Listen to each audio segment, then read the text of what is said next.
Bem, nós estamos de volta com o nosso programa Segurança Jurídica Brasil.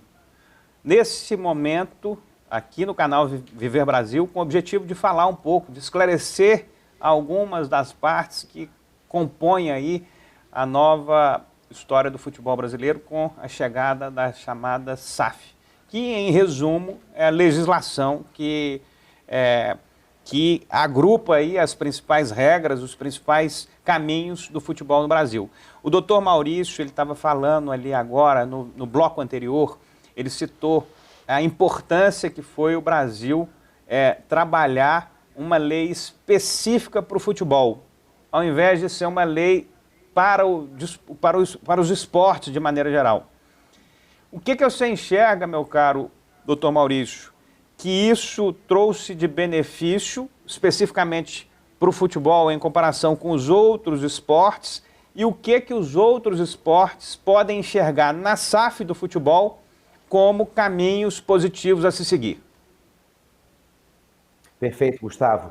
Essa é a grande questão. Para mim, existe, de fato, um ponto benéfico, como os doutrinadores aqui de Portugal têm destacado, porque você tem uma lei ali específica que trata das peculiaridades do futebol. Isso é fundamental, porque sabemos ali que há, sim, diferenças. Tanto é que não é de hoje, não é mesmo, que muitos defendem uma legislação desportiva própria do futebol, um Código Brasileiro de Justiça do futebol e outro ali que pudesse abarcar as outras modalidades. Portanto, foi algo benéfico, porque a lei trata das peculiaridades e das generalidades do futebol. E cabe agora às outras modalidades, se assim entenderem que é algo benéfico para o futebol, eu posso dizer, sem dúvida que Gustavo, e é um caminho sem volta. Eu posso te dizer que a tendência vai ser que todos os clubes caminhem ali para se transformar em SAF. E não só unicamente pela questão tributária, de você ter ali o pagamento de uma alíquota menor, uma alíquota diferenciada de imposto, mas sim porque você tem a possibilidade efetiva e concreta de atribuir um profissionalismo à gestão, porque a lei da SAF não trata apenas da constituição da Sociedade Anônima do Futebol. Ela traz regras de governança, de sustentabilidade e de boa gestão. E a governança é, sem dúvida nenhuma, a palavra do momento. O esporte, além de ser o esporte de um modo geral, além de ser ali, ter um benefício social ali muito grande, ele tem ali o poder de servir de exemplo como um auxiliar no desenvolvimento da educação de toda uma comunidade. E isso deve ser ali explorado no bom sentido. E o futebol não pode ser encarado apenas com uma finalidade econômica. Tem ali algo que transcende a essa questão econômica e que diz respeito ao bem-estar social. E é por isso, então, que as outras modalidades também podem e devem caminhar para que haja uma legislação também que preveja a sociedade anônima desportiva. Doutor Maurício, se você fosse destacar, se você fosse colocar ali como diferenciais que foram alcançados ou que serão alcançados a partir da SAF, o que você poderia explicitar aí de diferente entre o futebol de um ano atrás, antes de agosto de 2021, e o futebol a partir do estabelecimento da SAF? Olha, você tem questões ali relacionadas à própria gestão das assembleias, do comportamento dos conselheiros. E hoje, por exemplo, o grupo que vai decidir o futuro do futebol, ele vai estar preocupado exclusivamente com o futebol. Um clube associativo, por exemplo, aqueles mesmos conselheiros que vão decidir sobre o futuro treinador do time de futebol, a contratação dos jogadores, as verbas necessárias destinadas para o futebol, são os mesmos conselheiros que têm que decidir sobre a piscina do clube, sobre a quadra de basquetebol, sobre pagamento de jardineiros e de faxineiros e de toda a questão operacional, o que acaba desviando o foco. Então, você já começa com essa questão de um conselho focado e direcionado para resolver os problemas do futebol, o que faz com que, a princípio, você tenha pessoas bem qualificadas que estão ali dispostas a resolver aquele problema e vão enfrentar aquele problema, sem precisar perder o foco com problemas periféricos. Problemas, quando eu digo periféricos, não que sejam de menos importância, agora, que eles estão efetivamente dissociados do futebol. E agora, com a SAF, você não tem isso. Inclusive, regras de transparência. Eu falei muito da governança aqui, mas quando eu digo governança, eu também quero dizer transparência. Então, publicação de balancetes, publicação de movimentação contábil no site, isso sob pena de responsabilidade pessoal do próprio gestor. A Lei Pelé, com a redação atual do artigo 27 para o clube associativo, diz que o dirigente, né, o gestor, ele só vai ser ali responsabilizado na hipótese de má gestão. E a má gestão é um conceito ali muito aberto, é um conceito subjetivo. O que é a má gestão? Não é mesmo? Um dirigente que contrata ali um grande atleta de renome internacional, pagando um alto salário, sabendo que ele não tem ali condição de honrar com aquele pagamento, ele está contando com entradas, receitas futuras, isso pode ser considerado má gestão? Eu já vi decisões dizendo que sim, e a maioria diz que não. Agora, as hipóteses de responsabilidade dos dirigentes, elas são bem objetivas, estão ali estampadas no texto da lei. Portanto, Gustavo, todos esses critérios são critérios objetivos que demonstram, pelo menos na minha opinião, que a SAF é o melhor caminho para a profissionalização do futebol. Agora, aqui eu deixo também um alerta e um ponto de reflexão. A transformação em sociedade anônima do futebol, por si só, não compreende um profissionalismo, não acarreta necessariamente um profissionalismo da gestão. A SAF não é fórmula mágica. Você precisa efetivamente adotar meios e métodos para a profissionalização da gestão. Está claríssimo, muito bem respondido. Eu vou passar a bola para o Caio aqui agora para ele fazer uma nova colocação. Aí eu te pergunto, em relação a Minas Gerais, onde a gente está, nós estamos tendo uma relação aí próxima com essa história do SAF, principalmente por conta da questão do Cruzeiro, onde um dos maiores jogadores do planeta, que começou no próprio Cruzeiro, essa história também é fantástica, o Ronaldo começou jogando no Cruzeiro, começou as suas atividades do futebol e despontou a partir dali. E volta 20, 30 anos depois e compra o clube onde ele despontou. A minha pergunta é, o que acontece com o Cruzeiro e o que a gente pode ter de expectativa para os outros times de Minas Gerais? E aí eu estou falando times, Caio, como a gente tem aqui, propriamente o Atlético e o América, mas a gente tem vários times espalhados pelo nosso estado, por cidades como Montes Claros, Uberlândia, Teófilo, Juiz de Fora, cidades importantes do nosso estado. O que a gente pode ter de expectativa como evolução desses times, e aí falando regionalmente, que certamente vão ser reações que a gente vai ter em cadeia nos outros estados brasileiros? Bom, Gustavo, eu gosto muito de citar 3 pilares que o Felipe Ximenes, que é um gestor esportivo, coloca para você se transformar de associação para SAF. O primeiro é o modelo de SAF, o modelo de negócio que você vai adotar. O segundo é o momento que o clube está.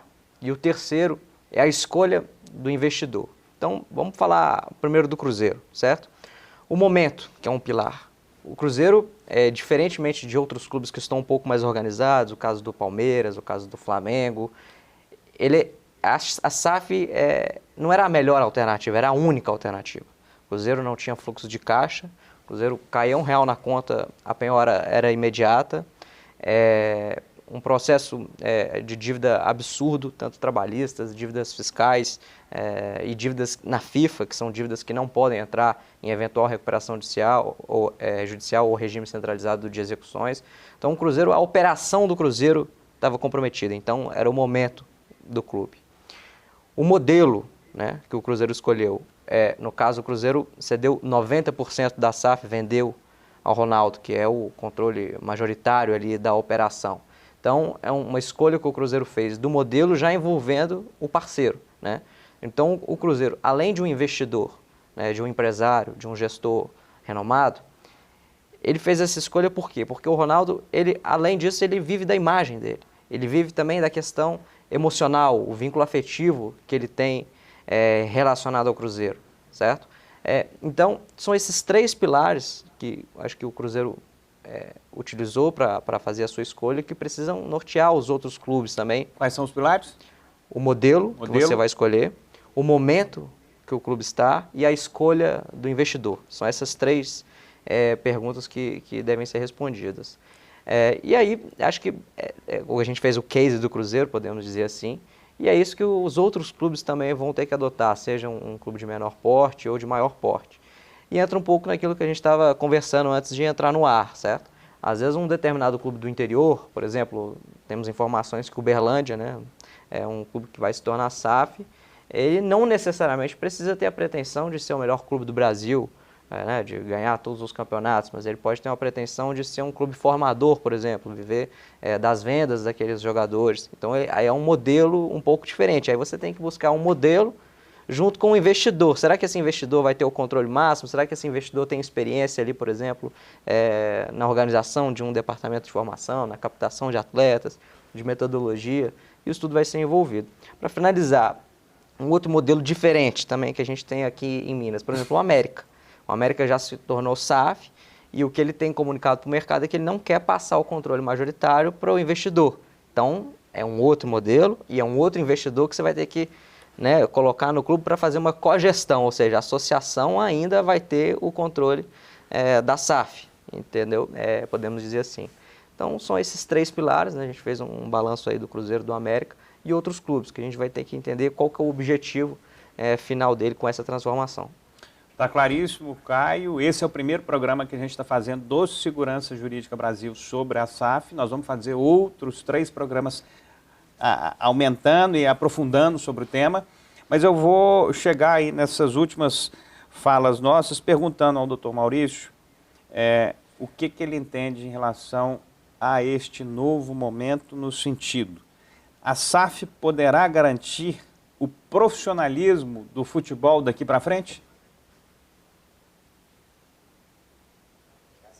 E o grande desafio, Gustavo, porque o grande enigma aí é você poder conciliar a transformação do clube em SAF com a garantia ali de uma gestão profissional. O simples fato da transformação em SAF não quer dizer automaticamente que você vai ter uma gestão profissional. Você precisa implementar efetivamente regras de governança, transparência e de boa gestão. Agora, claro, estamos falando de uma lei muito nova, que ela acabou de completar 1 ano de vigência no nosso ordenamento jurídico, e que, inclusive, provocou já vários debates e interpretações. E aqui eu trago o exemplo do Vasco, né? Eu sou advogado de vários clubes no Brasil, dentre eles o Vasco da Gama, e no ano passado nós conseguimos, o Vasco ainda clube, conseguimos o regime centralizado das execuções trabalhistas, previsto na Lei 14.193, para o Vasco. Hoje já há outras interpretações, até provimento do Tribunal Superior do Trabalho, no sentido de que esse regime centralizado seria devido apenas para o clube, né, que fosse transformado em sociedade anônima, né, que fosse realmente fazer a cisão do futebol para a SA. Agora, se não fosse, naquele momento, o deferimento do regime centralizado para o Vasco, ele não teria ali, provavelmente, investidores interessados em aplicar o seu investimento no Vasco da Gama, porque aquilo que o Caio já mencionou, A qualquer momento, sem regime centralizado de execução, a qualquer momento você pode sofrer penhora que efetivamente vai prejudicar o seu fluxo de caixa, a sua folha de pagamento atual. Portanto, o que eu quero dizer com isso, através dessa experiência prática com o Vasco da Gama, que tudo ainda é muito novo. A lei tem 1 ano e vai ser fundamental que os profissionais do direito, os profissionais do direito desportivo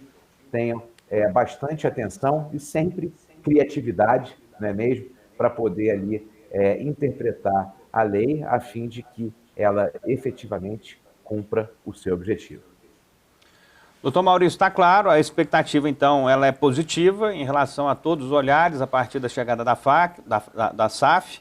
Obviamente, a gente espera que isso possa se propagar para outros esportes, além do futebol no Brasil, mas, obviamente, a nossa torcida é para que a gente emplaque essas novas características aí de gestão no futebol brasileiro, que é, como o Caio falou logo no início, o responsável por uma parcela significativa do PIB e, mais do que isso, uma comoção nacional. Então, quanto melhor a gente tratar esse ambiente, quanto melhor a gente tratar essa modalidade, certamente o Brasil vai se posicionar ainda melhor perante o mundo no que diz respeito ao futebol.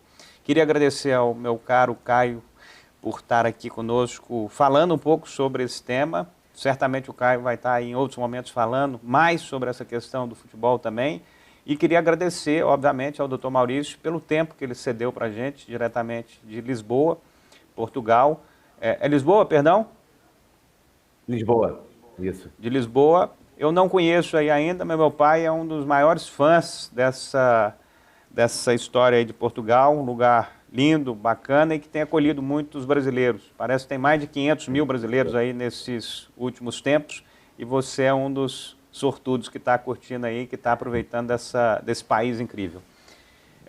Queria agradecer então, novamente, aos dois, a cada um dos telespectadores que esteve aqui conosco, escutando e aprendendo um pouco sobre a nova legislação do futebol brasileiro a partir da chamada SAF.